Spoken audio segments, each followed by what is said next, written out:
Um fariseu convida Jesus para um jantar. Esses jantares, naquela época, eles tinham uma maneira, uma característica muito interessante. Um convidado, geralmente uma pessoa ilustre para o que convidava, era chamado. E ele assentava no principal lugar da mesa. As aldeias eram pequenas, não vamos nos esquecer que mesmo dentro do Império Romano, a organização de Israel era uma organização tribal, de clãs, desde o Antigo Testamento. As aldeias eram pequenas. Jesus estava num lugar como Cafarnaum, onde ele morou na casa da sogra de Pedro, e todo mundo sabia de tudo o que acontecia. Era muito comum que as pessoas ficassem sabendo que havia um convidado ilustre na casa de alguém ilustre, e todos iam. Só se assentava à mesa as pessoas convidadas. O alpendre, a porta, as colunas da casa deixavam como que um ambiente aberto, e as pessoas podiam assistir àquele jantar, não comer. Interessante, né? Isso não tem nada a ver com a nossa cultura hoje. Imagina, eu convido alguém para ir na minha casa comer uma pizza e fica um pessoal na porta assistindo.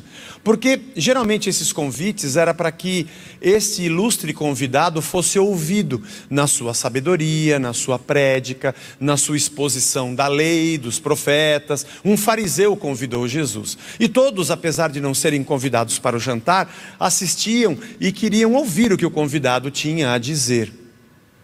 Por isso essa mulher pecadora teve acesso, porque todas as pessoas poderiam estar ali.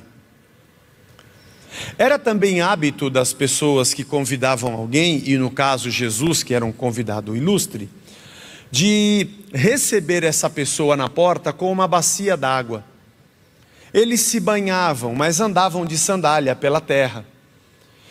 E as mesas eram não mesas com cadeiras como nós temos hoje, eram mesas baixas. As pessoas tiravam suas sandálias, deixavam na porta, se sentavam assim meio que do lado, né, com os seus pés para trás. Sabe como é que a gente senta? Com as duas pernas assim, com os pés para trás. E os pés estavam sujos, então tinha alguém com uma bacia, com uma toalha, e um servo lavava os pés daquele convidado, os enxugava, e ele era recebido na porta com um beijo. Algumas traduções dizem ósculo, né? Uma tradução mais de um português mais arcaico. Então a primeira coisa que ele fazia era receber a pessoa com um beijo e oferecer-lhe água. Também era comum que se oferecesse um bálsamo, um unguento. Aqui quando ele diz você não me ungiu, não é unção religiosa, não é uma cerimônia religiosa. É como a gente passa gel no cabelo hoje. Só que eles passavam um óleo no cabelo, perfumado. Era muito comum se usar isso. Quando você lê, por exemplo, o profeta Daniel, que diz que fez um jejum buscando a Deus, que ele não comeu comida desejável e não se ungiu com óleo, ele não estava falando sobre uma cerimônia religiosa. Ele estava falando sobre se preparar, ficar bonito. Ele preferiu se largar naquela entrega de buscar a Deus. Jesus no Sermão do Monte diz que quando você estiver jejuando, não fique com aquela aparência de coitado. Unge o seu cabelo, coloca o gel, né, o óleo aromático, se vista bem, porque você não está aparecendo para as pessoas que você é mais espiritual. O Deus que te vê em secreto sabe que você está em período de oração e de consagração. Esse homem Simão não beijou Jesus quando ele entrou, não lhe ofereceu a bacia d'água com uma toalha, não ofereceu a ele um óleo aromático para que ele passasse no seu cabelo. Por isso que não é comum o convidado chegar e ir direto para a mesa, sem ser recebido na porta. Se nós trouxéssemos para os dias de hoje, eu diria que essa foi uma recepção fora da etiqueta, desrespeitosa, deselegante, sem educação.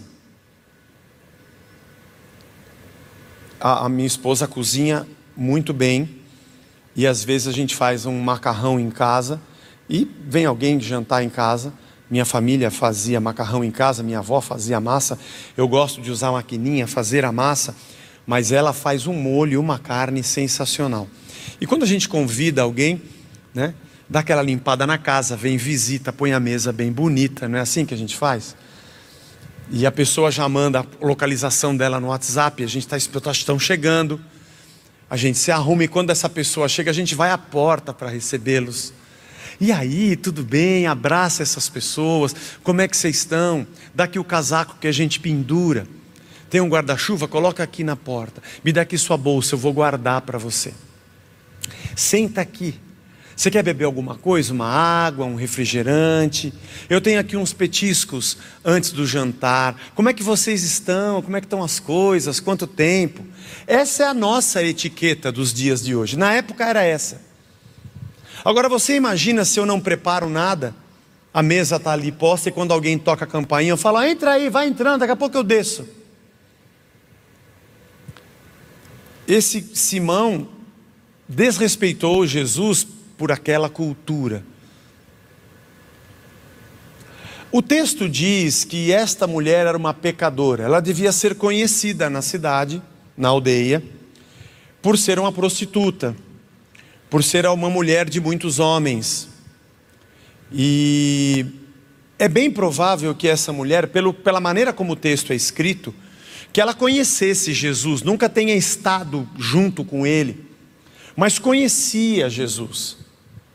Já tinha ouvido suas palavras, com certeza. E as palavras de Cristo, com certeza, já tivessem causado um impacto muito grande na vida dessa mulher. Transformando o seu coração, a sua alma, o seu ser. Levando esta mulher a cair de joelhos diante de Deus, para dizer obrigado porque o Senhor está me perdoando. O livro de Lucas, que ele escreve a Teófilo, nós temos os discursos dele nas sinagogas da Galileia, a sua pregação sobre o perdão e sobre a graça de Deus, sobre o reino da graça que chega, sobre o amor de Deus com os seus filhos, como ele tocou num leproso para curá-lo, como ele curou um paralítico, que eram duas figuras que eram tratadas com preconceito dentro da sociedade da época. Ele chama Mateus, que é um publicano, para ser um dos seus discípulos, e chama homens pecadores simples para seguirem a ele, a Cristo, e serem seus discípulos. É interessante como as atitudes de Jesus e a sua pregação mostram para todos nós e para todas as pessoas daquela época que um reino diferente chegou. Deixa eu repetir de novo. Eu quero lutar, mas não com essa farda. Um reino chegou diferente. Um reino chegou com amor e com graça. Um reino chegou com paz.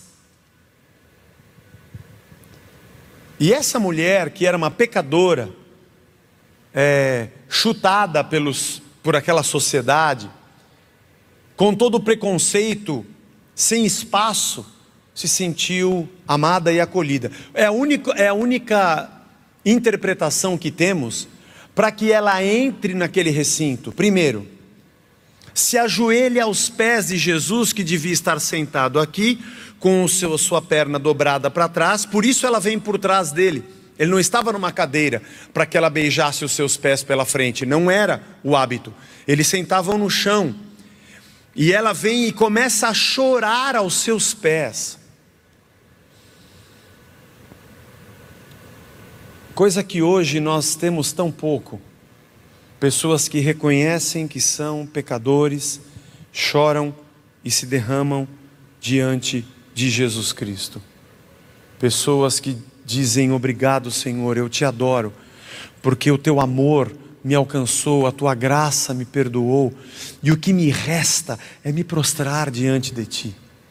Hoje nós temos um evangelho, entre aspas, um outro evangelho, onde as pessoas se tornam arrogantes e soberbas, onde ao invés de reconhecerem seus pecados, elas querem demonstrar a sua honra, onde ao invés deste evangelho levarem as pessoas de joelhos diante da cruz, são pessoas que querem que Cristo esteja de joelhos diante delas, pelo dinheiro que ela dá, pelo poder que ela tem, para que Deus realize sua vontade. A oração do Pai Nosso dessas pessoas é: seja feita a minha vontade aqui na terra e aí no céu.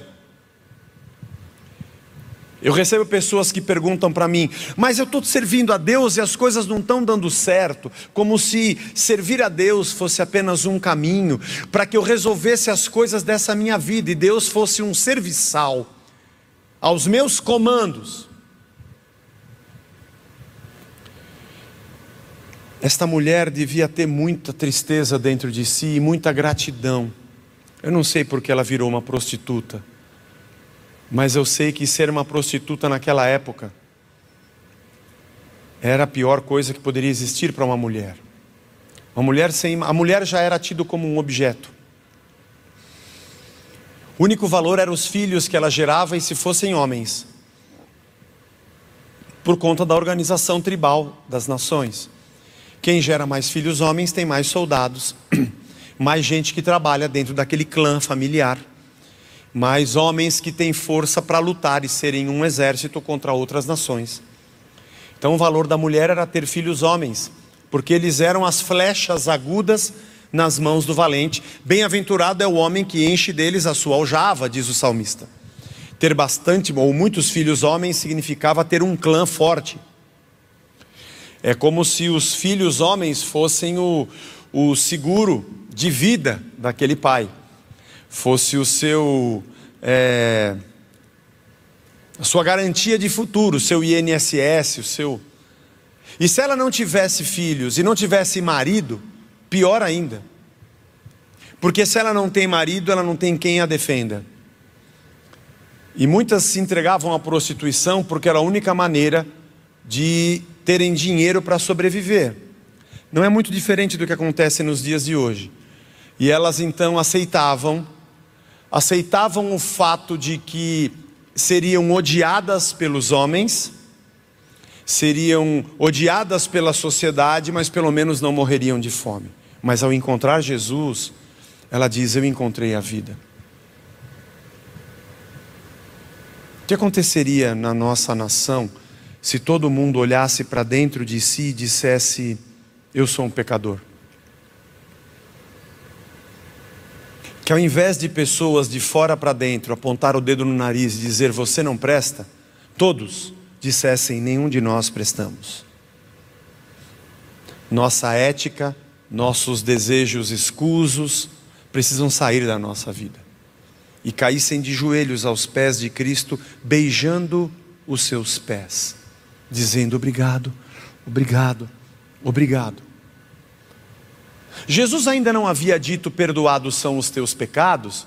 Por isso que nós entendemos que essa mulher já deveria ter ouvido Jesus em algum lugar naquelas regiões, nos seus discursos, e creu nele. Ela saiu de casa com um vaso de alabastro que não era barato, cheio de perfume que também não era barato. E ela chega até Jesus por trás e vai beijando os seus pés e começa a chorar. E quando ela percebe que as suas lágrimas caem nos pés de Jesus, deve ter misturado as lágrimas dela com o pó do pé de Jesus, que não havia sido lavado na entrada, porque o Simão não fez isso. Uma outra coisa muito interessante é que a mulher não deveria aparecer com o cabelo solto. Isso era um sinal de sensualidade, e uma mulher de respeito não faria isso, mas ela não se importa com o que vão pensar. Ela desata o seu cabelo e começa a enxugar os pés de Jesus com os seus cabelos. E pela maneira que o texto está escrito, ela não consegue parar de chorar, grata a Deus pelo que Ele tem feito. E vai chorando, agradecendo, beijando e enxugando os seus pés, a ponto de que com certeza os pés de Jesus ficaram limpos, sem ter tido uma bacia e uma toalha. E depois ela pega aquele vaso que custa caro e quebra o vaso, porque já era um desperdício o vaso e o perfume, e derrama nos pés de Cristo, não na cabeça. Algo interessante no Salmo 133, que a comunhão dos irmãos é como óleo que cai na cabeça de Arão e escorre pela orla das suas vestes e vai até os seus pés. Não era comum se ungir os pés. Seria tido como um grande desperdício. Unge-se a cabeça. Se sobrar alguma coisa, escorre até lá embaixo. Mas ela unge os pés de Jesus. E aí vem a história do Simão, que olha, porque ele é melhor do que a pecadora. Porque ele é um fariseu, é dos perishim, como é o nome dos fariseus em hebraico. São os puristas. Aqueles que qualquer tipo de impureza tem que ser combatida, que tinham a severidade do cumprimento dos 613 mandamentos e todas as suas interpretações, e que levavam a purificação muito a sério. Ele deixa Jesus entrar na sua casa sem lavar as mãos e os pés. Que tipo de purista é você? Que tem um discurso puritano, mas não percebe que você trata o seu convidado como se fosse um ninguém. Hoje nós temos um discurso religioso muito forte, mas de pessoas que não estão aos pés de Cristo. Se você quer saber quem é o evangélico brasileiro, você entre em qualquer site de debate, em qualquer post do Instagram, sobre qualquer assunto, você vai ver gente discutindo, xingando, porque todos são donos da verdade. E lá estava o Simão. O Simão era um evangélico brasileiro. Se ele, pensando na cabeça, se ele soubesse quem é essa mulher, ele não deixaria que ela tocasse. A mulher não deveria tocar no homem em público. Ainda mais se fosse uma pecadora. E dentro da cabeça do Simão, se Jesus fosse mesmo um profeta, a vidência seria uma dos seus dons. E ao se aproximar aquela mulher, sendo ele um profeta de Deus, o Espírito de Deus diria a ele: ela não é digna de estar perto de você. Na cabeça de Simão, ele dizia, se ele soubesse, primeiro que é uma mulher, depois que é uma pecadora, ele não deixaria que ela se aproximasse dele, nem que o tocasse. Engraçado. Jesus era mais do que um profeta, era o Filho de Deus. E ele sabia exatamente quem era aquela mulher. E também, além de saber quem era aquela mulher, foi por isso que ele a deixou se aproximar. Que engraçado. O reino de Deus é um lugar para pecadores arrependidos. Nós fechamos o cerco e dizemos que todos são pecadores e imundos e vão para o inferno. E nós é que somos os puros. Jesus não, ele abria as portas e dizia: venham os pecadores e os impuros. Vocês se arrependem? Sim, então podem vir. Jesus não só sabia quem era aquela mulher, como sabia o que o Simão estava pensando. Isso aqui é muito legal no texto. Se ele fosse profeta, ele saberia quem é essa mulher. Quem é essa mulher? E Jesus aqui pensando: eu não só sei quem é essa mulher, como eu sei o que você está pensando. E propõe uma parábola. Ô Simão, tinha um homem, pois não, Jesus, quero te propor uma parábola. Tinha um homem que tinha 2 devedores, um devia 500 denários, outro devia 50. Como nenhum dos 2 podia pagar, ele perdoou os 2. Qual dos 2 você acha que vai amar mais o seu patrão? Ele disse: o que devia 500. E Jesus disse: muito bem, Simão, porque quem é mais perdoado ama mais. Quem entende que é pecador ama mais. Em outras palavras, Jesus dizia: essa mulher está fazendo o que você não fez.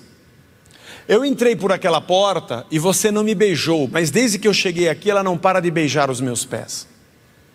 Eu entrei por aquela porta e você não me ofereceu uma bacia d'água com uma toalha, mas ela está chorando e lavando os meus pés. E em lugar de toalha está enxugando com os seus cabelos. Você não me ofereceu um unguento, um bálsamo para eu passar no meu cabelo, e ela derramou nos meus pés. Sabe por quê? Porque ela tem certeza que ela é uma pecadora e precisa do meu perdão. ela se reconhece como pecadora. Você se sente melhor do que ela, né, Simão? Porque você é um fariseu, um doutor da lei, porque você se sente mais acima dos outros, você é mais puro do que os outros, você não se mistura, você julga a todos e todos são filhos do cão, e você é o único santo e perfeito. É por isso que você não me deu o ósculo, você não me beijou. É por isso que você não me ofereceu água. É por isso que você não me ofereceu unguento e nem lavou os meus pés e os enxugou com uma toalha. Porque você se sente superior, Simão. E quem se sente melhor ama menos. Ele quer ser amado e bajulado. Você está entendendo o que eu estou dizendo, Simão? E foi isso que Jesus disse. Você acha que você tem menos pecados, por isso você me trata como você me trata.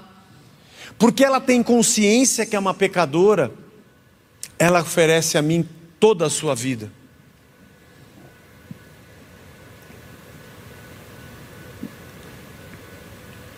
E esse tipo de fé, que transforma o homem num homem de honra, superior, mais preparado, mais santo, mais puro, mais amado por Deus, é da boca desse grupo de salafrários que vem a adoração mais nojenta possível. É esse tipo de entrega e de adoração de gente pedante e orgulhosa, que julga a todos, dizendo que todos são impuros e só eu sou puro, que vem uma adoração desse tamanho. Os verdadeiros pecadores e que se reconhecem assim, são os que se derramam numa gratidão, porque jamais poderão pagar por aquilo que Jesus fez por eles. Lucas, escrevendo a Teófilo, está dizendo: Teófilo, é esse tipo de súditos que o reino de Deus tem. Teófilo, estou escrevendo essa história para você, e tem muita coisa que eu já te falei sobre as palavras de Cristo, os seus milagres. Bom, nós já estamos no capítulo 7 de Lucas. Os sinais, os discursos, tem muita coisa. O rei, o seu reino. Agora deixa eu te dizer uma coisa: como é que são os súditos desse reino? Eles não são pessoas que têm um interesse, não são pessoas que estão se sentindo maiores do que as outras, são pessoas simples, são pecadores que reconhecem o seu pecado, porque nessa terra só existem pecadores. E você que acha que pecadores não vão para a eternidade, você não entendeu nada sobre o reino de Deus. Só pecadores vão para a eternidade, porque nesse mundo só existem pecadores. É que você, Simão, se sente puro, é que você se sente melhor, é que você, Simão, é um outro tipo de categoria de pessoa. Você é um cara que está acima, e nós adoramos fazer isso com a religião. Transformar pessoas em entes sagrados, pessoas que flutuam, que estão descoladas da terra. A religião produz essas figuras de pessoas que são mitológicas e que se colocam num poder superior, e que nós devemos nos curvar a elas, porque elas vão nos ungir, porque elas vão nos perdoar, elas vão liberar palavras, elas vão nos dar milagres. Nós dependemos delas porque elas se descolaram do chão da vida e são semideuses entre eu e Deus. Mas Jesus Cristo diz que só há um mediador entre Deus e os homens, que é Jesus Cristo. Todos nós somos irmãos, com os seus diferentes dons e funções e serviços dentro do corpo. Mas homens não se ajoelham diante de homens, como aconteceu em Atos capítulo 10, quando Pedro vai pregar na casa de Cornélio, e Cornélio está esperando um mensageiro para trazer um evangelho, e quando Pedro entra, aquele homem, um centurião, se ajoelha diante de Pedro, agradecendo por ele ter vindo à sua casa para anunciar a Jesus. Leia lá em Atos 10, e Pedro diz: não, Cornélio, levanta, porque eu também sou homem. Levanta, porque eu também sou homem como você. Eu sou um pecador. Aliás, se você conhece a história de Atos capítulo 10, sabe que Pedro estava sendo um preconceituoso contra Deus e seu reino, e Deus tratou o coração de Pedro para que ele fosse sem preconceito na casa de um centurião romano anunciar o evangelho. O reino é feito por pessoas simples. O reino é feito por gente que se curva diante dele, que lhe beija os pés, que chora de gratidão e enxuga com os seus cabelos, que derrama o seu bálsamo e dá ao Senhor o seu melhor louvor, a sua melhor adoração, porque sabe que Ele é tudo, porque nós não somos nada. Gente que não acha que não é nada e acha que é alguma coisa, já está mais perto de Deus, a sua entrega é menor. É apenas o nojo das canções de vitória, conquista, superioridade e os gritos de guerra, de supremacia, de poder e dominação que a religião erroneamente produz. Que o Senhor Deus tenha misericórdia de nós. Deus tenha misericórdia de nós. Gostaria muito que você que me assiste, irmão da Casa da Rocha, pensasse nisso e voltasse para o Evangelho. Não devote sua vida a homens, começando por mim. Eu sou só o Zé.